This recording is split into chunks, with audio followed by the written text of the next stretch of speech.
What's up, beautiful Bellcast listeners? Welcome to another episode. I am Gio. And I'm Bart. What's up, Bart? What's up, Gio? Did I say it like that? I don't know. That's cute. That's what you always sound like in my ears. Well, thank you. Sometimes I feel like my voice is really, really annoying. Yeah. Hello, you're freaking rude. Hello. Anyway, today I want to talk about something that, that I get a lot of questions about, and I'm always like, oh yeah, because you know how we do things on autopilot, and sometimes we don't really think about it. Yeah. And when I go and I see these questions, I'm like, how do I even do it myself? Yeah. And the topic of today is going to be finances. Well, you're in luck. Because I literally have a PhD in finance where's it at? in my backpack. Where's your diploma? Why is it in your backpack? Just in case anyone asks me, I could pull it out. Can I see it? Oh, yeah, after the podcast. I'm not going to interrupt the podcast to bring it out of my backpack. You don't even have a backpack with you today, you It's fucking over there. liar. It's around the corner. You are such a fucking bad liar. No, I'm not. I'm a really good liar. All right. Fine. Everyone's like, I know Bart has a PhD in finance. Nobody says that. I got it literally from the University of Finance. Okay, that sounds legit as fuck. Yeah. What do you know about finances? Who taught you your finances? So when I like hear a lot of friends talk about finances, and then when I see like what the general population do with their finances, this is the part where I'm like, man, I feel so grateful to have two parents that were pretty financially intelligent. Not in the way where like one's an economist, you know, and the other person was like a stockbroker and they really know finances, because that's different too. Like Casey's dad was a former stockbroker, so he really, really knows finances, right? But I think my parents, so for example, when I was a baby, my mom already put me as a co-signer on her credit card. So right now I already have 35 years of credit history. Oh, that is sick. You know, like stuff like that where like where did she learn this from? Because she's not from this country. Yeah, I think she came in, and I think since she worked at like a pretty legit like Fortune 500 type company, there were more Americanized Asians. And so people would pass on knowledge. You know, back in the day, it was very hearsay. Yeah. You tell me, I tell you, and we share knowledge. Who knows if it's legit or not? Yeah. And through that, though, both of my parents, so my mom's college educated, works for a Fortune 500 company, and she kind of has her more, I guess, like white collar approach to finances that I learned a lot from. And then my dad is a poker dealer and more blue collar approach to finances. Did he go to college? No, he didn't even finish junior high. Oh shit! That's when how did he learn how to read and all that? Does he know how to read? Barely, I think. What? So that's one thing that actually impressed my mom, because they were pen pals.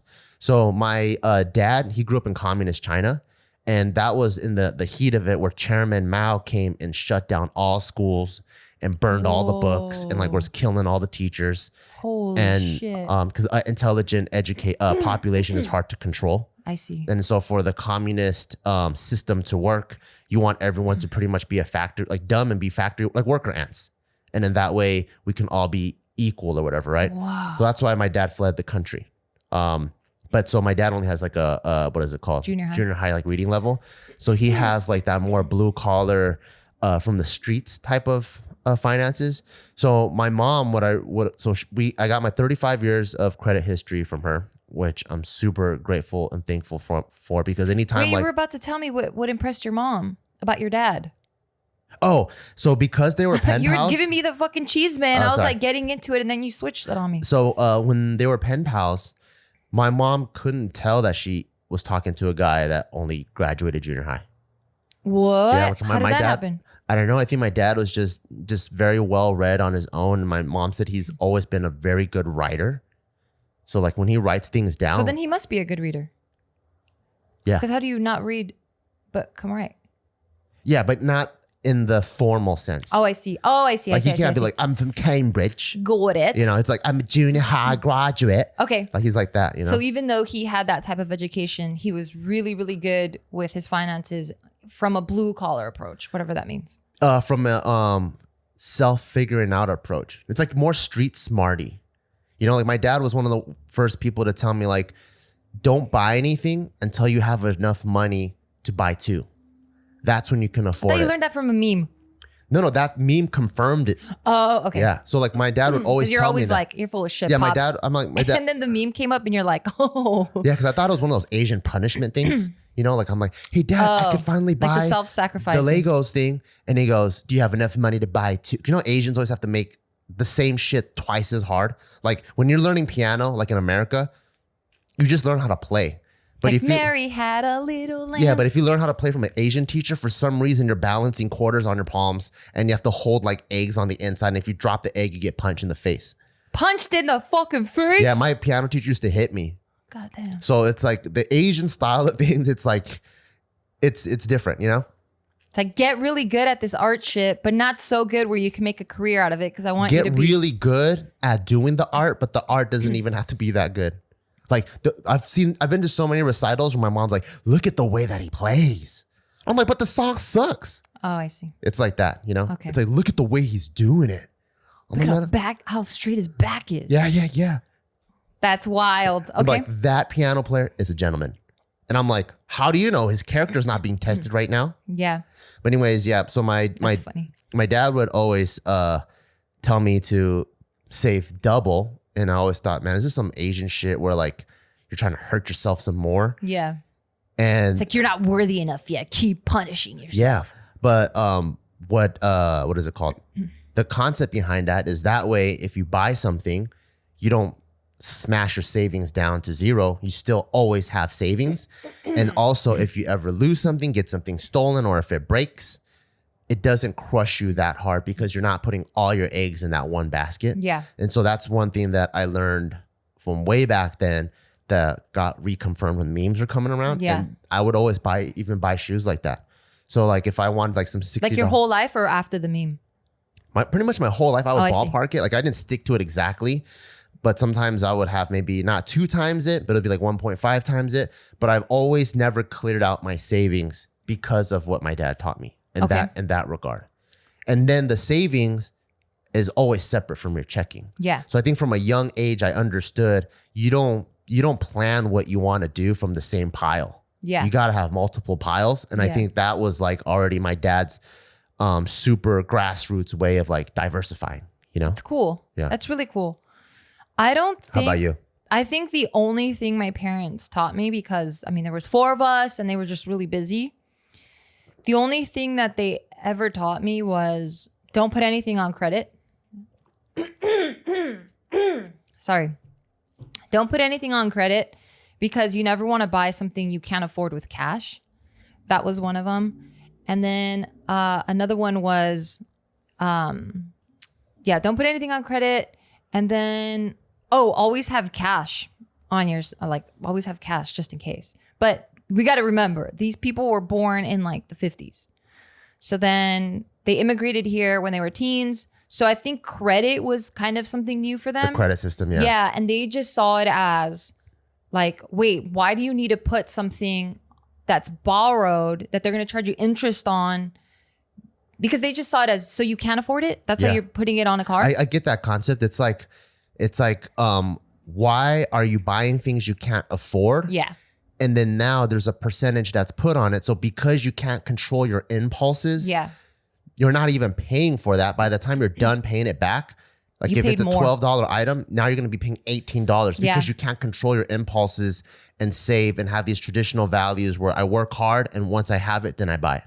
Yeah, the crazy thing is I think because I wasn't very responsible with money, I was like, but I get that concept. Like I get why I want to use credit. I didn't understand how credit scores and all that stuff affected my future. I didn't really understand it because I think the first time I got a credit card, I was 18 or 19 and I got like a $5,000 credit line. Wow. And that was really good. They were giving away money back then, huh? Yeah, it was really, really good. So then I was just like, they would tell me this shit and it kind of went in one ear and out the other because I'm like, well, I should be paying extra because it's like, I want it now. So I want it now. So I'm down to pay a little bit of extra. And then I realized, but if I paid in full, I don't have to pay the interest. So like little by little, I kind of just started figuring things out. Like if you pay within the same billing cycle. Yeah, exactly. Sorry. Yeah. So little by little, I just started kind of figuring it out that way. But I did fuck up really, really bad in, I want to say the first 5 years of having that credit card. What'd you do? Within my early 20s, I just didn't care to pay it. like Not even paying the interest I didn't only? even realize. So I understood that it was money that was being lent to me. Yeah. And I'm like, well, I'll eventually pay it. And I would pay the minimum. And sometimes I would forget to pay the balance. And I'm like, whatever, I'll just pay it later. Like I just had such a lax approach to it. Yeah. That it got to the point where my mom's like, hey, I keep getting these letters of delinquency, you know, from this account or whatever. She's like, let me just pay for it. Because at this point, I was just she like, saved you. She did. I was just like, did it go to collections? Because that's when it's really bad. I don't think it did. No, I don't think it did. It was just accruing a lot of interest. And she's like, let me just pay for this shit because like you're just being irresponsible. So she didn't really explain, or maybe she did. And I was just so stupid. Like again, it went in one ear, not the other. I just had so much fucking attitude. I just had too many problems at that age that I was like, yeah, whatever. Go for it. You know, I'll pay you back later. And that was kind of the extent of like me understanding finances. I kind of wish there was a Surgeon General's warning across everything, like a label. So like, you know, isn't there like literally on everything? Like you can't consume this. You can't put this in your eyes. You can't. And then I see it on like products and I'm like, this is so stupid. Like, why is it there? But I guess it's like a real one. So like, you know, like it's really hard in America, at least, to put any statement on because anyone's looking for any angle to just sue. That's not true. I don't get lung cancer. I smoked 50 years. It's like, okay, you win. Your lungs are full of tar, but you still didn't get lung cancer, right? So like on cigarettes, it says like may cause. It may cause, right? There's a lot of may things. I wish there's more may things all over the place because like going back to your credit story, in America, it's so easy to get credit, right? Like you sign up. Sometimes Sometimes they even send you things like, you've already been pre-approved. All you gotta do is call. Like the entry point is so easy. Even to get a car, right? Like you can just walk in, get a regular car like a Civic or a Corolla, 0 down, get a car, $100 a month, right? But isn't that with really good credit? Because I remember when I had really shitty credit, I couldn't even get I had to get like, the only thing I could qualify for was like a prepaid credit card. They will bend over backwards for you. One of the people that we know had really bad credit and they end up overpaying for their car almost double, but they still walked off the lot with the car. You know, so it's just they'll do whatever they can to get you in, but there's no Surgeon General's warnings. They don't tell you missed 2 payments. We will come to your house and impound your car and take that. I think that's in there, babe. No, they don't tell you. There's no warning though. It's all in the fine print. Oh, that's what I'm trying to say. Oh, you want like a verbal? I want a label on the front, on the sticker, on the windshield. Yeah, like every single thing that you get. Because even with the credit card, right? I think the reason why you didn't pay the credit card is you don't know the consequence. Yeah. So it's almost like giant donut, yummy, yummy, yummy, right? And you can't wait to eat it.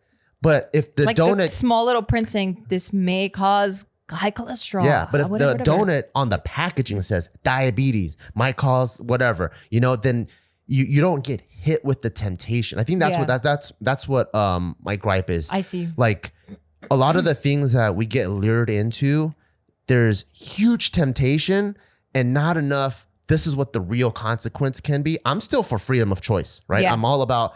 I don't even think. I think like drugs should be completely decriminalized. I think people should be able to do what they want, right? So, but I also do think because not everyone has all the education of everything, having like what the worst case scenario is, like Surgeon General's warning on things would really help out, especially for people that are just getting into finances, like knowing that, because I think the first time I used to bank at Washington Mutual. And, WAMU? Yeah, oh my God. Yeah, I banked at WAMU. And so this is the part that my parents didn't teach me, and nor did I get a giant Surgeon General warning. But I was delinquent for like a few months. From a few months, it went to like... Delinquent on what? A credit card? Credit card or debit card or something. And then it went to collections. And I don't even know what that means. And then later on, after it went to collections, I started getting these phone calls from random numbers. And back in those days, you gave your number to very select people. So they go, if you don't recognize the number, don't pick it up. So I never picked it up. So collections did attempt to take the money. And then I remember going back to WAMU one day to like cash a check. And they're like, I'm sorry, but you don't have an account here. And I'm like, wait, what? And then they're like, yeah, we closed your account. I'm like, banks do that? They're like, yeah. And then I'm like, well, I want to open a new one. They're like, you can't open one here for another 3 years. Ooh. And I'm like, the fuck? So later on, when Chase bought out WAMU and I wanted to open a Chase account, I was even scared to even walk in. I was like, wait, do those records pass on? Like, are they going to be like, yo, so when we were at WAMU, Bart was so stupid, you know? So there's just not enough like of that kind of information. And later on, I found out, oh, okay, cool. So usually the credit card companies, the minute you miss 1 month, it already dings your credit really bad. That's already bad. But they will call you a couple times to let you know, hey, you got to pay off the statement. If it goes to like 2 or 3 months, it will go to collections. Once it goes to collections, that means it's a third party person trying to get that money back. And that really hurts your credit. And then from that point on, you could either settle in court or do whatever. And people can actually shut your account down. All of that part, never explained. You know, you go into a bank, credit card, sure, sign up, because they have their bonuses, right? So you used to work at a bank. You can't wait to get someone to come in, sign on the dotted line, get them away. Ching, ching, I got another bonus, right? So that's the part where I'm like, man, I wish there was more like Surgeon General's warning, where like every single thing, tell me the worst case scenario, so at least people know what the worst can be. And then now it's up to them to kind of fill in the blanks from A to Z. Yeah. And I think it's also just harder too when you come from like a different country, because as you mentioned, I did work at a bank. And yes, we do get, there are targets that we have to hit. There is a goal every single month or maybe even quarter. I don't remember now. It's been fucking a decade. But yeah, there are goals that you have to hit individually or else you get like reprimanded. But then if you surpass it, then you get a bonus. So of course you want to get this bonus. Sometimes it's cash. I don't know how it is now, but back then it was cash or trips or just different gifts and shit. So of course you want to get that. But I had enough, I don't know. I just felt really guilty not thoroughly explaining pros and cons to things to people. And like, I would still hit my targets, which was really good. But I would just take longer with every single person because you could see it when they sit at my desk and I'm talking to them about like if they get a pre-approved, like as I'm looking at their account, it'll just say like this person's pre-approved, like basically upsell them on this thing. So I would be like, hey, you know what? I just want to let you know that you were pre-approved, which means you have really good credit or a good credit score where this, you know, this bank or this company deems you very responsible. And because of that, you were awarded, you know, a credit line of whatever the amount was. And then you can see it in their face where they're like, oh yeah, like what does that mean though? I'm like, oh, basically that means when you get a credit card, that means that you have kind of like a safety net in case of an emergency or if something, you know, you lose your wallet or you forget cash or whatever reason is, you have a plan B, which I would always name your credit card as a plan B, especially when they didn't know about things. Like I didn't make it very complicated. I'm like, you just have a plan B. If you do need money for whatever reason, they're lending you this money, but when they lend you this money, it comes with interest. So that means if they're lending you $100 and your interest rate is at $10, then that means if you don't pay it within that first 30 days that you used it, they're going to tack on 10% of whatever total you use onto that. So you are paying extra, but it's always good to know that you have that security there. And then at that point, they'd be like, oh shit, that sounds pretty cool or whatever. Yeah. You know, so I would try really hard to just kind of explain it in a very digestible way because it can get really complicated. Yeah. And even like with that part, with the whole interest rate thing, I also wish like in school, they kind of included real life scenarios with the math that you're learning. Because I remember like when I first was like, I don't know, 5th grade or 4th grade, when they first teach you like percentages and interest and stuff, you're like, okay, cool, interest. And then you're like compounding interest. And you're like, what the fuck? What is that? I don't even know what that means. Until you get hit with the real credit card bill. And like, let's say you are delinquent and you're like, wait, $100, why am I paying 200? I thought it was 10%. So that means if it's like I'm delinquent, like, I don't know, like 5 or 6 months, that should just be $10 each month. So it should be like 150. How to get to 200? And I was like, oh, it's compounding interest. So it's 10% on the 100. Then that becomes 110. So it's 10% on the 110 and 10% on the 120 and 10% on the 130. And it starts, you know, the curve is like this. It's not a linear thing. And you're like, oh, so that's what Mrs. Anderson was trying to teach me? Mm-hmm. God damn, you know? You kind of learn things the hard way. Yeah, it's tough. Yeah, it's really tough. Yeah, so I think my financial education really came when I was working at a bank and trying to teach other people about it. It wasn't when I was like interacting with the products itself because like you interact with it, right? Like I bet a lot of us have checking accounts and we have savings accounts and we understand the concept of a saving, but like if you don't really know what it can do for you and what it's supposed to do for you, then you're just kind of going with the flow and you don't really understand how it's all interweaved and interconnected and how it really affects your future. But it wasn't until I started having people sit at my desk and planning for their future that I was like, oh shit, now I really understand everything, because I grew up with a savings account, but I didn't know what that meant. Yeah. I just knew that I had money that my mom would deposit in an account for me. I'd go in person, withdraw money, and then the next month it just went back up because my mom would deposit it. And I didn't really understand how any of that worked. Yeah. But then when I worked at a bank, I was like, oh shit, okay, with the savings account, you do get like an ATM card, but that's only for you to withdraw money in person at the bank with the teller. I don't know. I mean, they still have tellers, right? Yeah. Okay. Or you go to an ATM, but you can't use it at a store because it doesn't have like a little Visa or MasterCard logo, which if they accept those, that means that you can use it anywhere those logos or those companies are accepted. So you can't use that anywhere. You can only use it in those two places.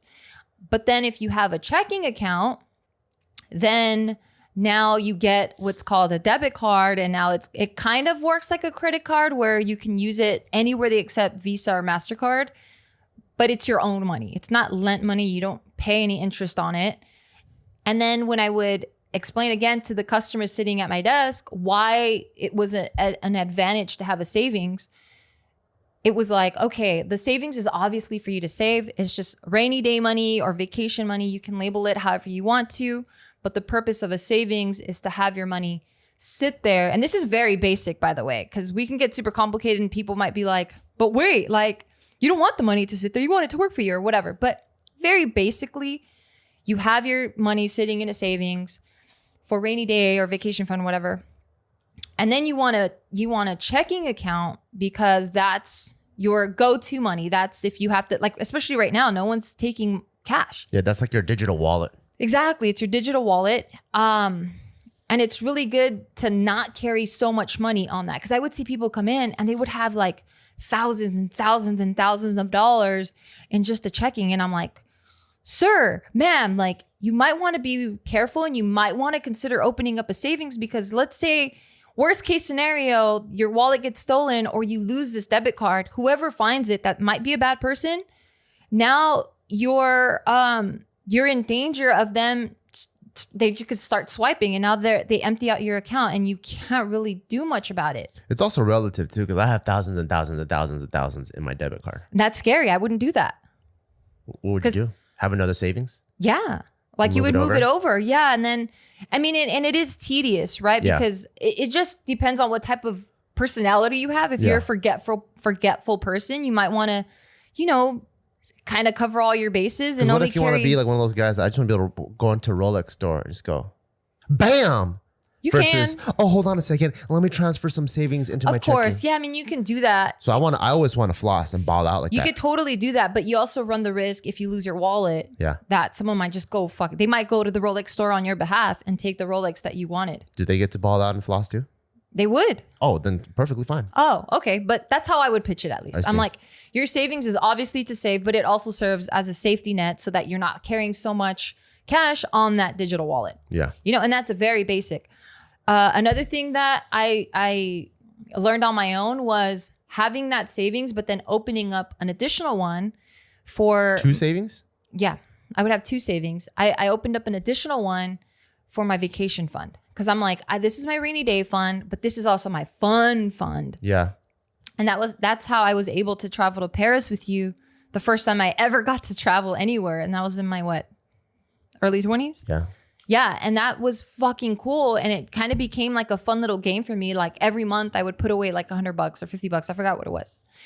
And then I'm like, oh my God, how cool. I can see this money growing, And I knew that it was going to be for something exciting, like traveling, but I wasn't messing with my rainy day funds. And that was super cool for me to see, like kind of the chips getting stacked little by little. Yeah. It's almost like the clearer and the more organized your finances are, the better you're able to keep track. Remember like back in the day when we go to school, like if you had the dividers for each subject, that was me. Then you can like see notes, right? Like, oh, cool, science notes or social studies notes or whatever, English notes.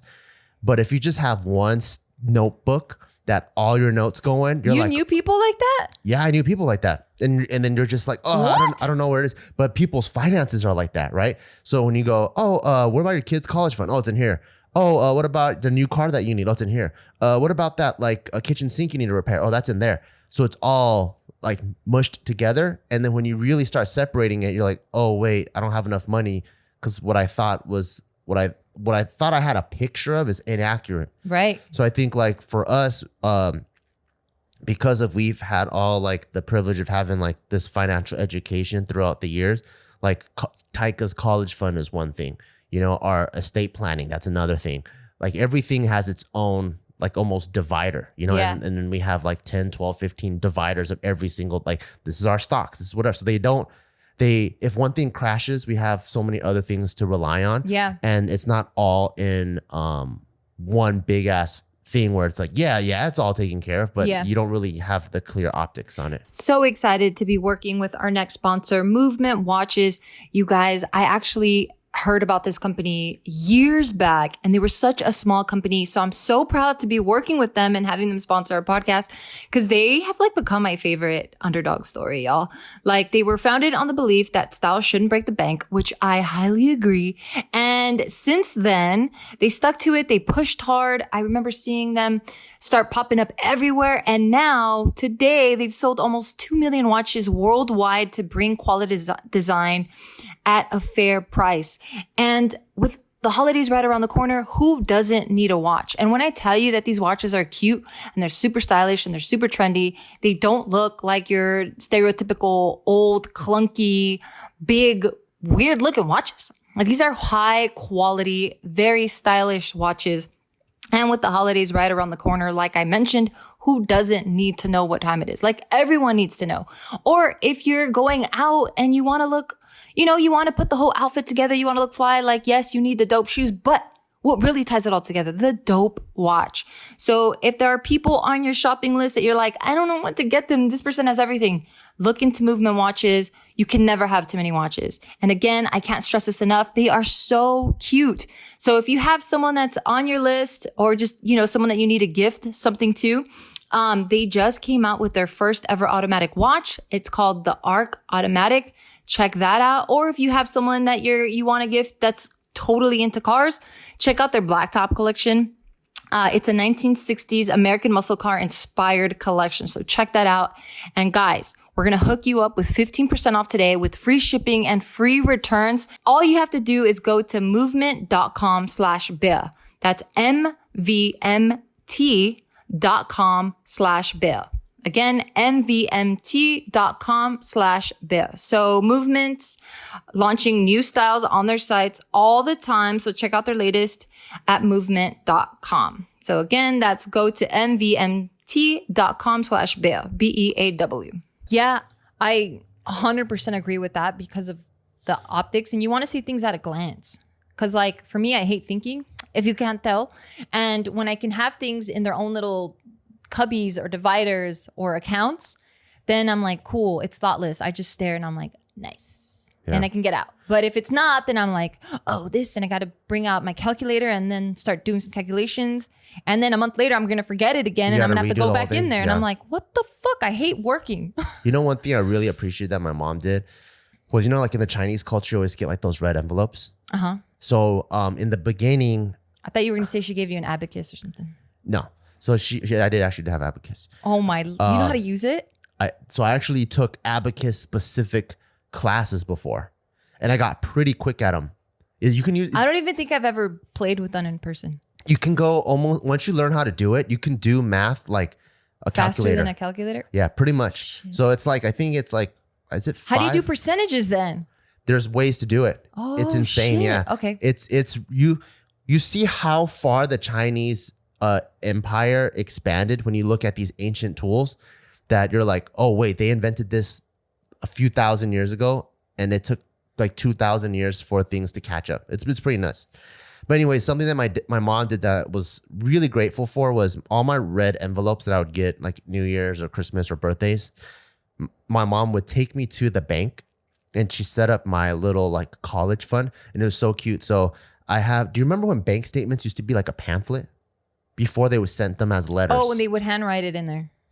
No, like so, like our bank that we went to, it was almost like a passport. Oh, do they put it in the machine and then it prints and out? it prints it, yeah. So like it has it's line by line, and then once you're done, I don't remember. it's almost like a permanent records thing. So the bank that we went to was almost like a little passport. So every time we went, we would deposit money in there, and it'd be like $50, $20, or $100 or whatever, right? And I would go and I would look, and I'm like, oh cool, I'm at $1,700. What? Yeah, and it would like slowly add up.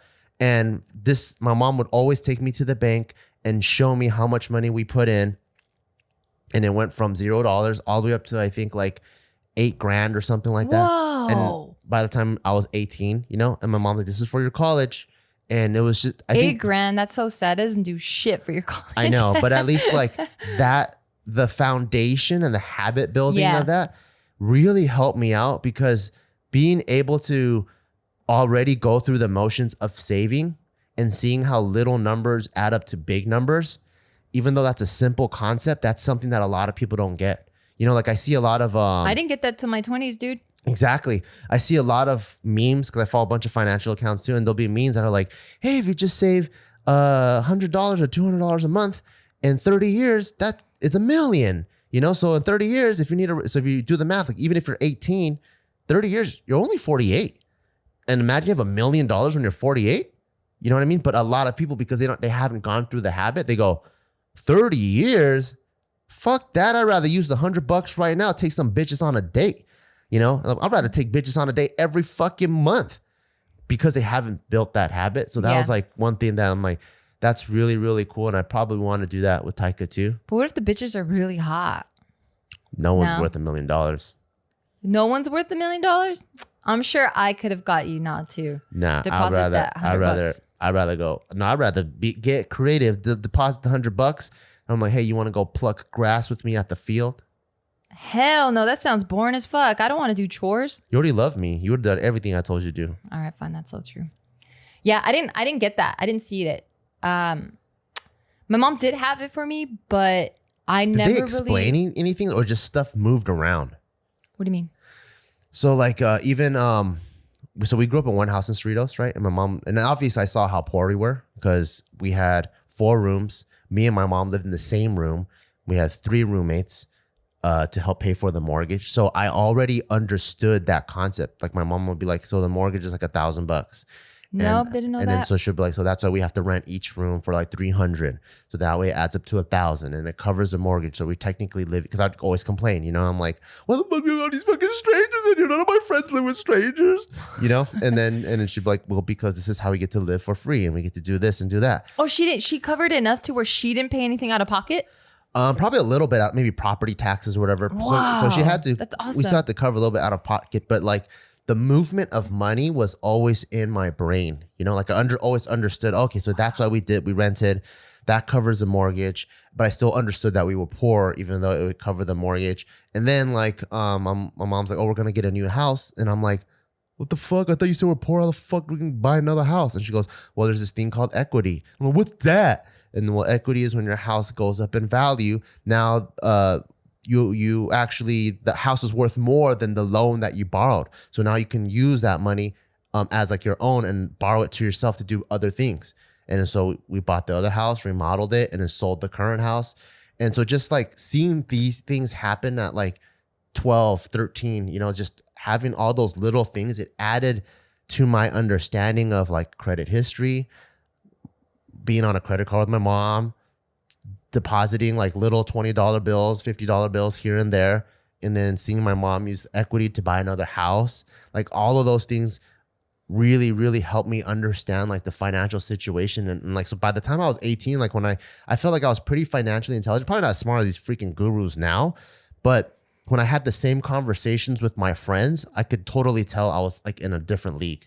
Yeah, I didn't know any of that shit. I barely learned about, I knew, again, I got a lot of my knowledge from working at the bank in my 20s, but because I wasn't applying the house stuff, for example, I understood the theory of how it worked, but then I never applied it because I just didn't own a home and I didn't know when the right time was to do that or when to inquire about that. So like, I didn't really know about any of that. I was actually, and one thing that was really cool too is my mom was actually so transparent.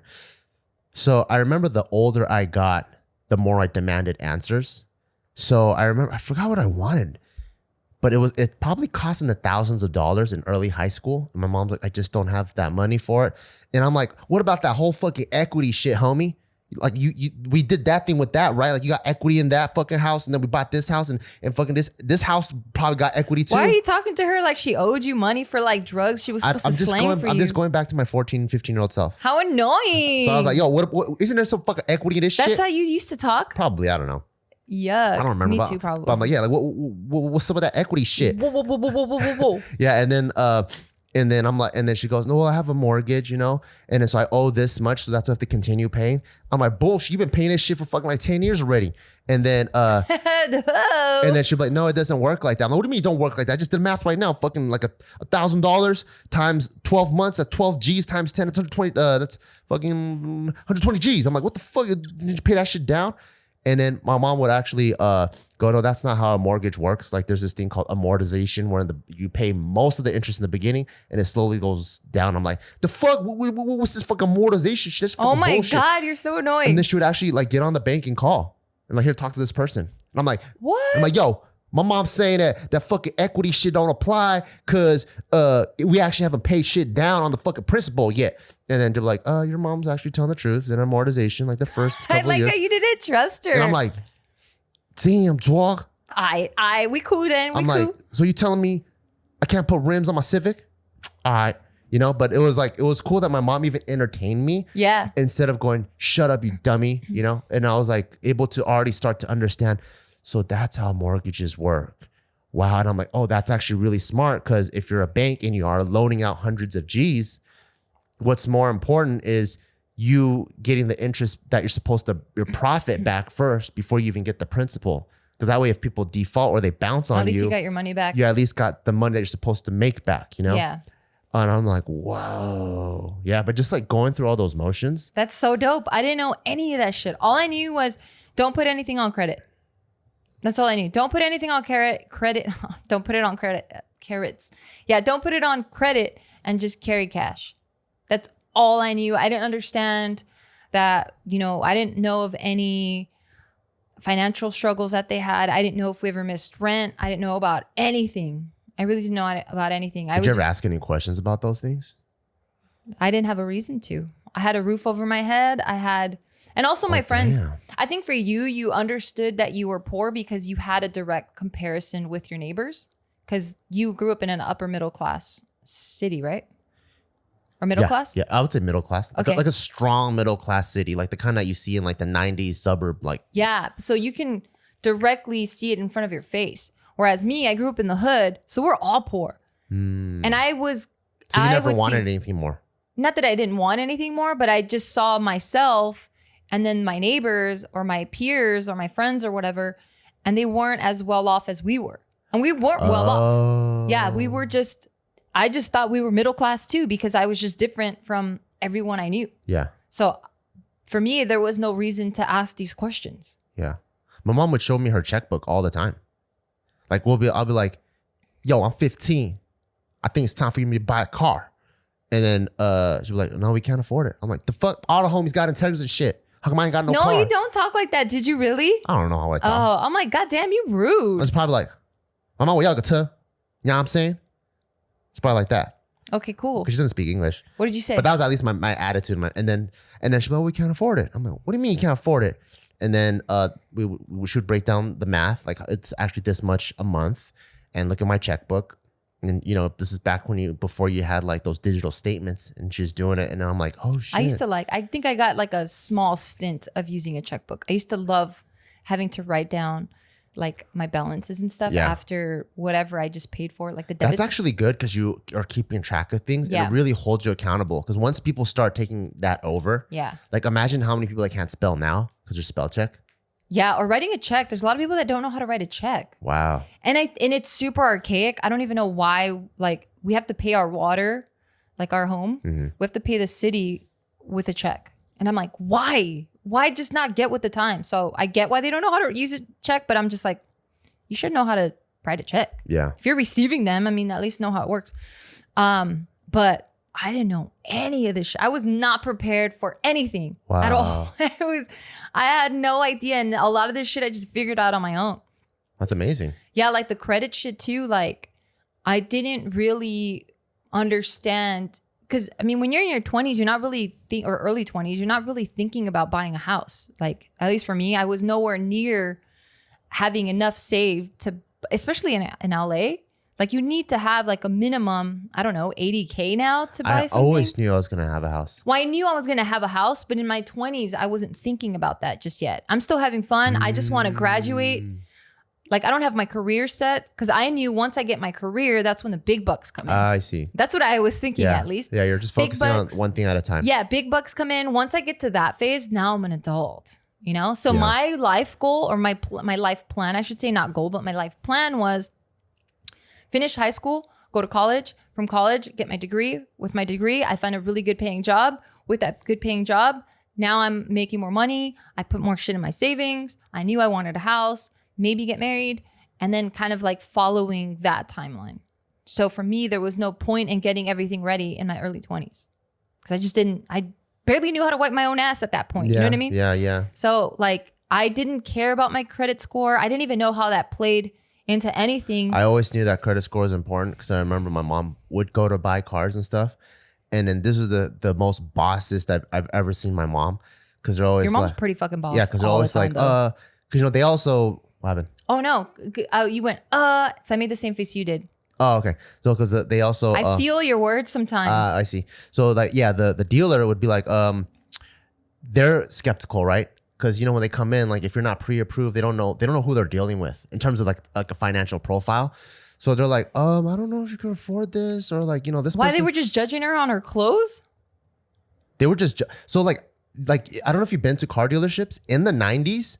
They were, because they didn't pass out loans as easily, they were hardcore. Oh, I don't remember. Like that. These days, like when you go to like the car dealerships, people are bending over back. They're treating everyone as if they have an 800 credit score until the numbers come out. They should literally do that all the time, though. That's how they, until the numbers come out, and then they're like, oh, you can't really afford this, but let me try to either downsell or upsell you on something else. Like they're very like more strategic with it. Before, it was almost like, oh, so you want to buy a Toyota, huh? Is it kind of like the scene in Pretty Woman where Julia Roberts kind of is still in her prostitute outfit, and then Richard Gere's, have you watched that movie? Mm-hmm. Okay. I love that movie. Okay, fine. Richard Gere is like, he already spent the night with her, and he's like, here, he gives her a credit card, go buy yourself something to wear. She goes into the Rodeo Drive store, and then they look at her and they're like, I don't think you can afford anything here. Yeah, it was like that. Because like before they even start the haggling process, they want to see your financial profile first. But for my mom, she didn't want to give her financial stuff until she started haggling. So like the bossest thing I always see my mom do, like, but well, it depends on your credit if you want to like push that hard. And she's like, I have the best credit. It's excellent. And then they're always like, what do you mean? They're like, it's over 800. And so ever since I was a kid, I was like, oh shit, you got to get over 800. You got to get over 800. Oh. And then when they actually run it, they're like, ma'am, so you get the best rates. And then my mom's like, I told you. And I'm like, oh shit. Damn, that's like really, really important. Ever since I was a kid. And then every car dealership that she ever went to, it was always like the minute they heard their credit score, it was almost like they found out royalties here. And I'm like, wow, that's why it's important to like have good credit and build your credit history and all that. Yeah, it is important. And it's important to constantly check it too, which I fucking didn't know that either. Yeah. I didn't know that you needed to. What a pain in the ass, right? Because you think like everything, especially nowadays, like 2020, everything's on auto pay. I'm like, why do I got to check anything? It should be perfect. Yeah. Especially if we have like whatever amount it's withdrawing from, we always have like 5 to 10x the amount that needs to come out. Well, even though we live in a fucking age of auto pay, my ass still got dinged. We both did. Yeah, I know. Okay, so I had a credit score of 833. There's different ones. I'm only giving you I'm giving you the highest one. Yeah. Probably the lowest was probably, this is still 800. This is a really important lesson that we learned even in our 35 6s. 7s. Oh shit. Shut it. I'm just kidding. So this is like our most recent lesson that I think is very helpful to a lot of people out there that are about to buy a house or are refinancing or doing whatever. Yeah. So I had 833 credit score, and when you buy a house, unless you're like balling and fucking crazy, then you pay for it cash up front. But nobody does that because that's just not how this country works. So then you have to get a loan for this house. Yeah, most people put down especially in California. Most people, you put a down payment and then you got usually 20%. And you get a mortgage. If you live in Oklahoma where you could buy a mansion for like 30 grand, probably pay the whole thing in cash. That's so sad. Okay, so we had to go with the loan. So we go with this loan, and what tends to happen that I started realizing once we became homeowners, within the first month, maybe even within the first few weeks of having this loan, another company comes in and they buy that loan from that company. I am still pretty premature in that, like how all that shit works. I don't know why they buy it. I don't know how that works, whatever.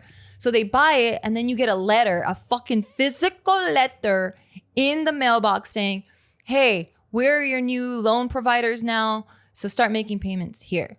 I live in a digital age and I don't check my paper mail. Mail, yeah. Yeah, because I go paperless everywhere. So yeah, that's the whole point of auto pay. Like I just want to set it and forget it. Yeah, well, I didn't check my mail, I guess for that month or whatever, or 2 months. So then I get a bill because I'm like, wait a minute, I haven't paid for, or honestly, I thought we were on auto pay. So I get this envelope that says delinquent or some shit on it. And I'm like, is this spam? Because I don't usually get these and there's things. so much like tricky spam stuff it's too. like urgent, like important information inside. Yeah. And I open it and it's like AAA would like to help you save on your insurance. Yeah. And I'm like, fuck off, AAA, even though like you're cool. So then it says delinquent. I'm like, okay, it could be spam or whatever, junk mail. I open it and it says, yep, sure enough, we didn't pay our mortgage for 1 month. And then I'm like, oh shit, I didn't really think much of it because I'm like, oh, it's not delinquent. Like I can pay it off. So of course I saw that. I paid the previous month with the current month. Everything was fine and dandy. Here's the fucking tricky part. So that happened, we'll just say in January for quick math. Happened in January. We're trying to buy a house now. So again, they have to tap into our credit. They pull up our credit score. My credit score is no longer 833. It's like in the 700s. And I'm like, whoa, wait, what the fuck happened? Yeah. So I go in my credit score and then it shows me that recently this month, several months later, that one delinquent payment now hits my credit score, dropping it by 95%. Because now the credit company is like, there's some shaky behavior here. This person probably didn't make enough money to like to pay for this. So we got to watch out for them. So let's drop their scores so that we can communicate to all the lenders that this person's shaky. And I'm like, no. But wait, you don't understand. It wasn't even my fault. Yeah. I mean, I guess it was my fault, right? It's technically our fault, but it's like in the way that things work. It's like if we're auto pay and you buy that loan, then just have it switch to auto pay. Yeah, you to do that shit, motherfucker. Yeah, you bought it. Why are you inconveniencing me? So it dropped both of our points by like 50 to 100, which is crazy. No, mine was. Mine went down 95. Yours didn't go down 95? I don't know. Oh, well. But 50 to 100. I mean, I don't know. It's around there. Damn. Yeah, so that was pretty devastating. And these are things that maybe it didn't hit me as hard because I do have the 35 years of credit history. Oh, so right. So I'm like kind of like stronger. Even that I didn't know. So I would open up credit card accounts. And then I would close it because I'm like, well, I'm not using it anymore. What the fuck? Like, what if it gets stolen or lost or whatever? Now this person just has this card. Yeah. So for me, I thought if I'm not using it, close it. One less thing to keep track of. Well, you can't do that. No, you can't. It fucks you up. Yeah. So I'm like, why didn't anybody tell me this shit? And the reason why it fucks you up is because the longer your credit score, the more they can determine credit history. Credit history, the more these lenders, these banks can determine how reliable you are. Yeah. Like they can predict they can like predict if you're going to pay them back or not. Yeah, that's how their algorithm works. Well, yeah, I didn't know that. So I think my oldest credit card might be like 15 years old or something. Yeah. Like it's not even that old. Yeah. I didn't know this shit. There's so many things that we don't know that I'm like, man, either they need to teach us in school or they did and I ditched that day. Me too, because I didn't hear any of that shit. Yeah. And I did go, I in college, I had finances, but it wasn't like credit card. Okay, maybe it was and I just wasn't paying attention, but I didn't know this. Or maybe I heard it and logically didn't make sense because I'm like, it just doesn't add up for me. Yeah. Like, why? I don't know. So yeah, that really fucked up my credit. And then to rebuild it, it takes months, several months of like, and there's people out there that know how to manipulate it. I've heard some advice. Some people say, hey, you want to pay off your credit balance by the beginning of the month, because generally all credit bureaus, they get that hard report by the 15th or something. So if you're carrying a balance at the 15th, that's what will determine what your credit score does, whether it goes up or down. So then people know how to manipulate that and say, hey, pay off half of the balance in the beginning of the month. And then 3 days before the 15th, let's say, I'm kind of throwing that number out there because I don't remember exactly, but 3 days before that due date, make the remainder of the balance, pay that off. And now it's going to appear as though you made multiple payments in that month. And I'm like, what? So like, there's ways to They don't share this game it. information. Like, it took one of my friends that worked at McDonald's to let me know at that specific McDonald's, they changed the oil on Tuesdays. So if you want really delicious seasoned fries, you got to come on Monday because that oil is 7 days old. And you want older oil because it tastes good. You know how sometimes you go to McDonald's, you're like, wait, these fries taste too clean. It's probably because they just changed the oil. Oh, I don't have a mouth you like want that. You want the oil that's like got the chicken nugget juice in there, the fries That just juice. sounds nasty. No, you want all that good stuff in there, right? Okay. And I'm like, there's building cycles, there's frying cycles. I'm like, okay, I'm gonna come on Mondays if you're gonna change the oil and throw it away on Tuesdays. But they don't tell you these things. Yeah, they don't. I didn't know any of this shit. And it was just through a lot of trial and error. So I think if you're going to start, building that credit history, I would say if you're at least 18 right now, or if you are younger than that, I would say talk to your parents and see if they can be a co-signer on that credit card so that you can start building it up.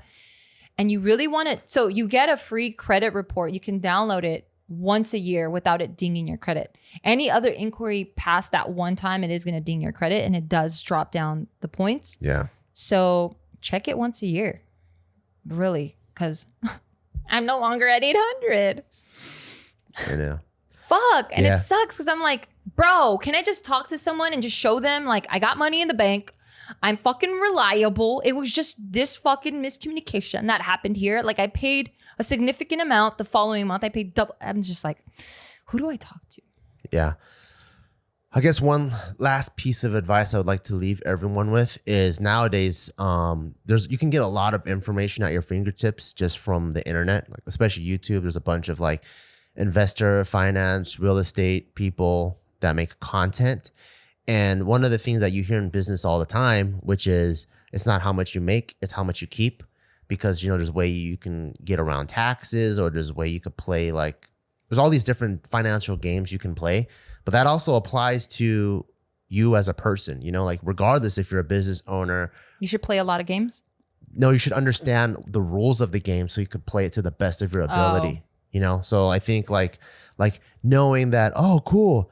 Because, some people, they go, oh, I don't want to get medical insurance. That thing's like $500 a month. But if it's a deductible, and then which means that you can use that to deduct the amount of taxes you pay, then it is in your best interest. It's just like the more information the more intelligent of a decision that you can make. Yeah. And so I'm super for that, especially everyone has like a different scenario. Everyone lives in a different state with different rules, and understanding like where you need to go and how you want to live. A lot of the focus is on hustling and making more money, or it's about maybe there's a better way to categorize things, So that's the last piece of information I would like to leave with people is really go out there and do your homework. Because I was fortunate enough to have parents that gave me a jump start. Not me, baby. I still have a lot to learn. Nope, not me. But good thing she married me, and I picked her up from the streets. And I was able to I was not on the streets. I was not on the streets when you met me. But I was doing really you were on good. the boulevards just walking around. Nuh-uh. Yeah, you were. I'm a fucking scrappy bitch. You are. Thank you. That was a great piece of advice. I feel like we barely scratched the surface, honestly. Well, because we don't know fucking shit. We don't know shit because there's so much to fucking learn. We can only share our own personal stories. I don't know, half, what we're talking about, where like your loan gets bought, like someone else buys your debt. Why? So Why you owe do someone that? else. I'm like, what's the point of that? Just keep it. Keep my money. I'm like, that's a fucking game that's being played at a way different level. I don't even understand that shit. Yeah. If there are any sites that you guys love or any financial influencers, or YouTubers that you guys know that you guys want to share, put them in the comments so that we can all learn from each other. Shout outs to Graham Stephan. Yeah, he's a good one. Just found out about his channel. It was really, really cool. And found out we might be neighbors, which is pretty cool. Tight. Yeah, so put those down in the comments. And thank you guys so much for listening. See you guys next time. Bye-bye. Bye. Thank you guys for watching. Don't forget to go to barbellbrigade.com. We got all of your lifting needs, from tees, hoodies, shorts, supplements, multivitamin, performance greens, immunity support, everything to keep your body up and running and optimized. Make sure to go check that out, barbellbrigade.com. See you guys next time.